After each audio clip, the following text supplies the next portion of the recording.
Hello दोस्तों, राधे राधे। कैसे हैं आप लोग? तो उम्मीद करते हैं कि आप लोग सब अच्छे होंगे। तो आज के इस वीडियो में हम लोग यूपी बोर्ड कक्षा 8 अभ्यास जो है वह 2 का जो है वह हम जो है वह वर्गमूल स्क्वायर रूट अभ्यास 2B का जो है वो क्वेश्चन नंबर 3 नंबर क्वेश्चन को सॉल्व करेंगे। तो आप लोग अच्छे से देखिएगा बुआ। तो देखिए बुआ, ये जो है वह क्वेश्चन क्या कहता है। तो क्वेश्चन कहता है एक बाग में जो है वह आम के जो है वह 2304 पेड़ है। एगो जो है वह बाग में जो है वह आम के कितना पेड़ है? 2304 पेड़ है। ठीक है। कहता है प्रत्येक पंक्ति में जो है वह उतना ही पेड़ है जितना कि जो है वह बाग में पंक्तियां है। कहता है कि प्रत्येक पंक्ति में जो है वह उतना ही पेड़ है जितना जो है वो बाग में जो है वह क्या है, तो पंक्तियां हैं। तो कहता है बाग में जो है वह कुल कितना पंक्तियां होगा ये बताने के लिए। ठीक है। तो यहाँ पे जो है वो क्या करेगा, तो हल दे दीजिएगा।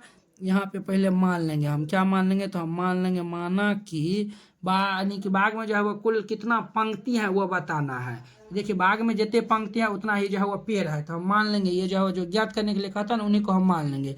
माना कि जो है वह माना कि बाग बाग में जो है वह माना कि बाग में पंक्तियों की संख्या जो है वह x है। माना कि बाग में ये जो है वह पंक्तियां या फिर पंक्तियों की जो है वह संख्या क्या है, तो हम मान लेते हैं x है। ठीक है।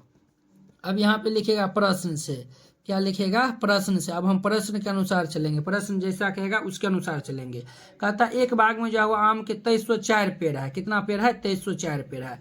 और कहता है कि जो है वो जितना जो है वो पेड़ है उतना जो है वो पंक्ति है। मान चलिए हम जो है वो पंक्ति माने x, तो उतना ही जो है वो पेड़ हो जाएगा, यानी कि x पंक्ति हो जाएगा, x पेड़ हो जाएगा। ठीक है। और कहता है कि बाग में टोटल कितना है? 2304 है। तो ये जो है वो हमारा x गुना ये x बराबर क्या हो जाएगा? 2304 है।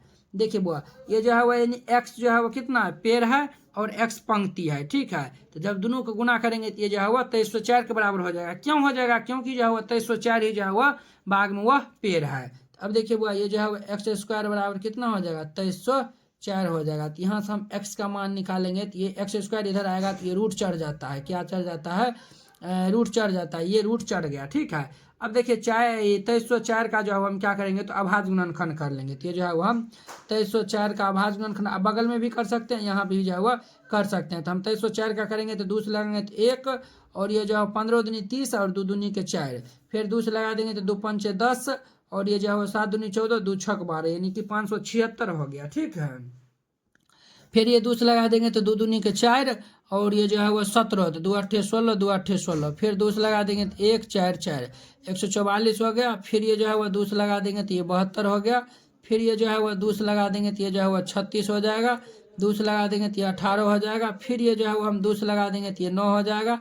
फिर हम 3 से लगा देंगे तो ये 3 हो जाएगा। तो देखिए बुआ, ये इतना आया हुआ है ना। देखिए हम जो है वह ये x बराबर, देखिए ये 2304 का जो है वो हम अभाज्य गुणनखंड किए हैं। तो देखिए क्या दो आया हुआ है, तो ये जो है वो 1 2 3 4 5 6 7 8 गो 2 आया हुआ है। तो 1 2 3 4 5 6 7 8 गो 2 और 2 गो 3 आया हुआ है। तो 2 गो 3 यहाँ पे लिख दीजिए। ठीक है।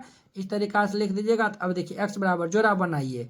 ये जो है वो हम सबका जो है वो जोड़ा बना दिए। तो ये 2 गो में से एगो 2 बाहर हो जाएगा, ये दोनों में से 2 गो में से एगो 2 बाहर हो जाएगा, ये दोनों में से एगो 2 बाहर हो जाएगा, ये दोनों में से एगो 2 बाहर हो जाएगा, ये 3 गो में 2 गो 3 गो में 2 गो 3 में से जो है वो एगो 3 बाहर हो जाएगा।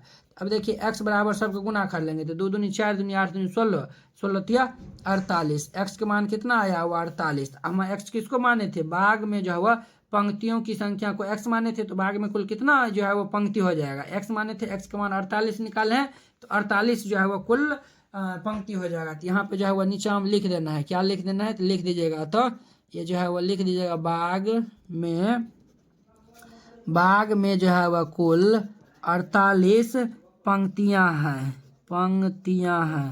बाग में कुल 48 पंक्तियां हैं, और ये जो है वह इनका क्या हो जाएगा, तो आंसर हो जाएगा। ये इनका आंसर हो जाएगा। तो इस तरीका से बनाइएगा, ये क्वेश्चन बन जाएगा।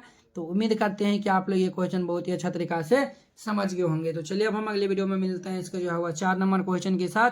अगर यह वीडियो आप लोग को अच्छा लगा होगा तो लाइक कमेंट एंड अपने दोस्तों के बीच शेयर कीजिएगा। अगर आप चैनल पे नए आए हुए हैं, चैनल को सब्सक्राइब कर लीजिए। तो चलिए अब जो है हम अगले वीडियो में मिलते हैं।